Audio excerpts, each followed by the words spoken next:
Cyber প্রতারণা চক্রের ফাঁদে পড়েছেন কলকাতা পুলিশের প্রাক্তন এসিপি। তিনি লক্ষ লক্ষ টাকা খুইয়ে অবশেষে দ্বারস্থ হয়েছেন বিধাননগর সাইবার থানার। তবে এ ব্যাপারে গ্রেপ্তার করা হয়েছে দুজনকে। পুলিশ সূত্রের খবর, কলকাতা পুলিশের প্রাক্তন এসিপির নাম প্রাণকৃষ্ণ ঘাটা। তার বাড়ি লেকটাউনে। গত নভেম্বর মাসের 26 তারিখ লেকটাউন থানায় তিনি একটি অভিযোগ দায়ের করেছিলেন। সেই অনুযায়ী কিছুদিন আগে তিনি একটি ফোন পান। সেই ফোনের অপর প্রান্তে থাকা ব্যক্তি নিজেকে একটি রাষ্ট্রায়ত্ত ব্যাংকের ম্যানেজার বলে পরিচয় দিয়েছিলেন। এরপর ওই ব্যক্তি পুলিশের প্রাক্তন এসিপি প্রাণকৃষ্ণ ঘাটাকে নিজের কথার জাদুতে আটকে দেন বলে অভিযোগ।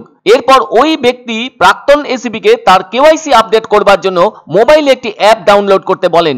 ওই ব্যক্তির কথা মতো নিজের মোবাইলে তিনি অ্যাপটি ডাউনলোড করেন। এরপরই অভিযোগ আনেন প্রাক্তন এসিপি প্রাণকৃষ্ণ ঘাটা যে তার 3টি ব্যাংক অ্যাকাউন্ট থেকে মোট 11 লক্ষ টাকা অন্য অ্যাকাউন্টে চলে গেছে। প্রতারিত হয়েছেন বুঝতে পেরে লেকটাউন থানায় লিখিত অভিযোগ দায়ের করেন। লেকটাউন থানার পক্ষ থেকে এই কেসের তদন্তভার নেয় বিধাননগর সাইবার ক্রাইম পুলিশ। ইতিমধ্যে এই ঘটনায় দুজনকে গ্রেপ্তার করেছে বিধাননগর সাইবার থানার পুলিশ।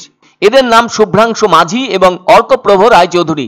ধৃতদেরকে নিজেদের হেফাজতে নিয়ে জিজ্ঞাসাবাদ করে ওই ঘটনার সাথে আরো কেউ জড়িত আছে কিনা সেসব খতিয়ে দেখতে চাইছে বিধাননগর সাইবার ক্রাইম থানার পুলিশ। তবে এই বিষয়ে অনেকেরই প্রশ্ন যে উনি তো পুলিশের একজন খানদান কর্তা ছিলেন, আর দিনকে দিন এ ধরনের সাইবার প্রতারণার বিষয়টি বেড়েই চলেছে, সেসবও উনি জানতেন।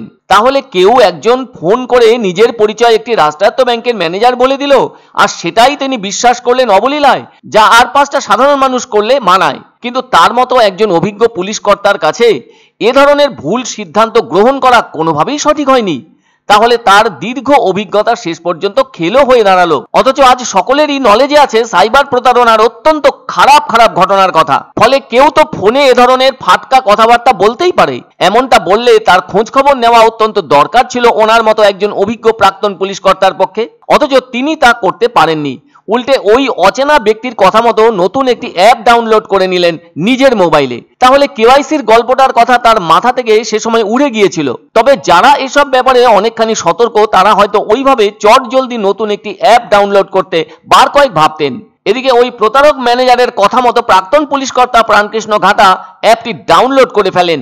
এরপর তার জব্বর আর্থিক ক্ষতি হয়, কেননা তার 3টি ব্যাংক অ্যাকাউন্ট থেকে সব মিলিয়ে 11 লক্ষ টাকা হাতিয়ে নেয় ওই প্রতারক ব্যাংক ম্যানেজার। তবে অভিযোগ পেয়ে তদন্ত করতে নেমে বিধাননগর সাইবার থানার পুলিশ দুজনকে গ্রেপ্তার করতে সক্ষম হয়।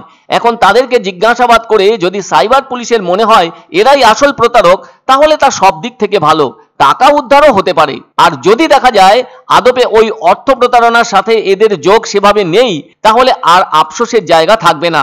সবকিছুই নির্ভর করছে পুলিশের সক্রিয় তদন্তের ওপর।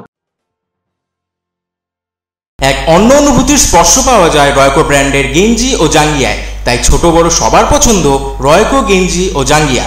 প্রস্তুতকারক জয়মনি হোশিয়ারি, কলকাতা। আনন্দ সংবাদ, আনন্দ সংবাদ। 30 বছরের নির্ভরযোগ্য প্রতিষ্ঠান ইন্দ্রমণি রাইস মিল।